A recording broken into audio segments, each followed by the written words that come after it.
the rebounding kind of flipped it in large degree because of just how many shots didn't go in for you guys in the second half, but they did sneak in a few more offensive rebounds, second chance points. Was it lineup? Was it bad bounces? Why do you think, they were able to kind of sneak in there, get some second chance points and really, help their momentum as opposed to the first half when you kind of had that edge? It just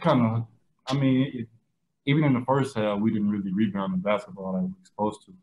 They was getting those long rebounds when when guys shoot a lot of threes, like the Mavs, they shoot tons of threes. Like Porzingis and Luka shoots a ton of threes a game, and then they have their supporting cast that helps them out as well. When they shoot long, those threes, even though they're contested or whatever, it's going to be a long rebound. And it's kind of tough sometimes when we run in, think it's going to be a short, and then it hits long and comes back to your man when you don't box out. So, those are tough, but at the same time, you still have to figure those out and get those. Most teams nowadays shoot, 30, 40 threes a game. So we have to get those rebounds. And that hurt us tonight. On a bigger picture, Thanasis was just saying, look, there's not a whole lot of time to dwell on this. There's another game tomorrow.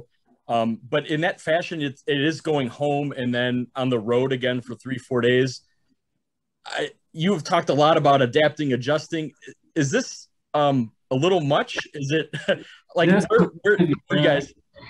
I don't know the schedule and all that. Not complaining or anything. I'm not a complainer. I love to play basketball. That's what I do. It's been my dream my whole life. But to go from Cali to Texas to Wisconsin, Wisconsin to Florida, Florida to Minnesota, Minneapolis, and then to Georgia, and then back to Wisconsin, that's kind of like backwards. So we should just stay on the road, but I don't know. But not complaining or anything. Still have to get this win tomorrow, lock in. 12 o'clock rule always when, when you lose a game or win a game, when 12 o'clock hits, it's over with, it's on to the next one. So, have to be ready for tomorrow, prepare for those guys. They're rolling. They have a lot of guys playing with a ton of confidence, playing with swag, going out there enjoying and play the basketball game. So we have a tough one again tomorrow. We have to figure it out and, be ready. Is that you guys always focus on yourselves, but in that stretch, as you just said, is that kind of a dig deep scenario of just, providing your own energy and having that, you know what I mean? And just sort of bringing that for yourselves and just to kind of get through it?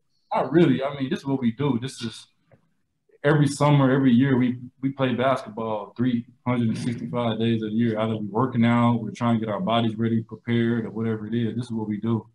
I think, there's no complaints on our end. It's the complaints is for like the single mom that's struggling to pay for, food for a kid, provide for them. There's no complaints on our end. We can just go out there, play our minutes before us, however many minutes coach gives us, and, buy into what he wants. I think it's the wins will come. And if we just rebound the basketball and, play unselfish, play together and have fun. I think that's the biggest thing, just having fun. I think everything else will take care of itself, man. There's no complaints on our end. We make a lot of money playing this game. We're blessed enough and fortunate enough to, be in this position. And I just think it's a blessing to even play this game. So there's no complaints, but at the same time, still have to do our jobs. Eric, name? Hey, Bobby. In the fourth quarter, you guys kind of struggled to score. Just what do you think happened offensively in the fourth? Just couldn't hit a shot. Happens sometimes. Still have to hang our hats on the defensive end.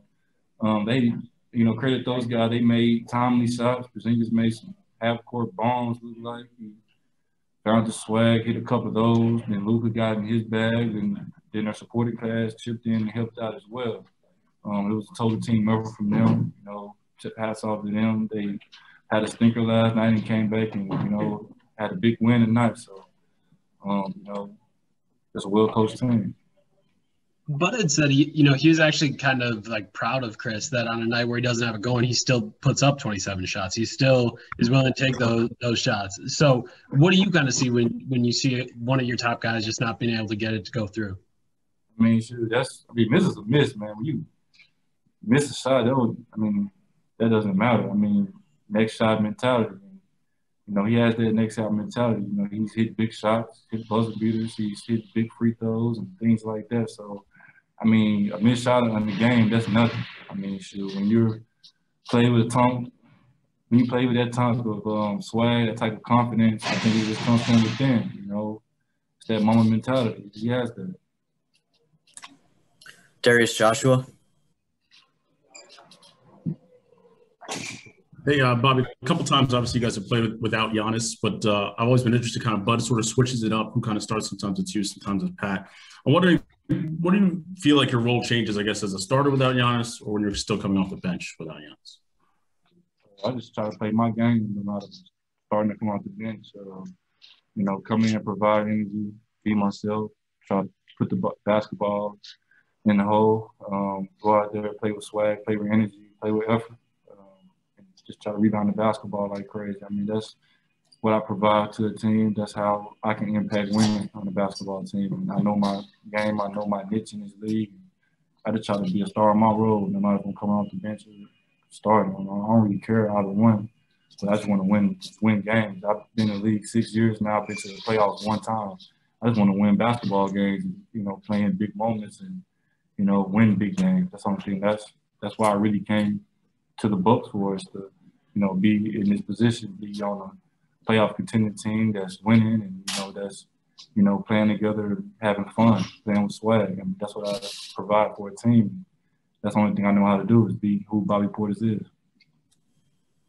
Last one to Zora. One quick one for you, Bobby. Whether it's in a scramble situation or you're switched on to him tonight, you were matched up against Luka a couple times. What's your mentality when you're guarding a prolific scorer like that? Like, what are you saying to yourself in those moments? Just get a stop. I seen what SportsCenter said that he put me in a blender. I don't know if that was a blender or not, but you know. No, sir. Yeah, no, I don't think that was a blender, though. Yeah, that was crazy. But I just, you know, stay in front of him, slide my feet, move my feet. That's what I worked on all summers, trying to make my feet faster and be in these positions to be able to switch and, you know, playing big moments. So, you know, obviously he's a great player, hell of a player, MVP candidate type player. He's going to make tough shots. We know his game, but, you know, I think the biggest thing is just staying in front of him, guarding the yard, and, you know, playing with pride. Great. Thanks, Bobby. No problem.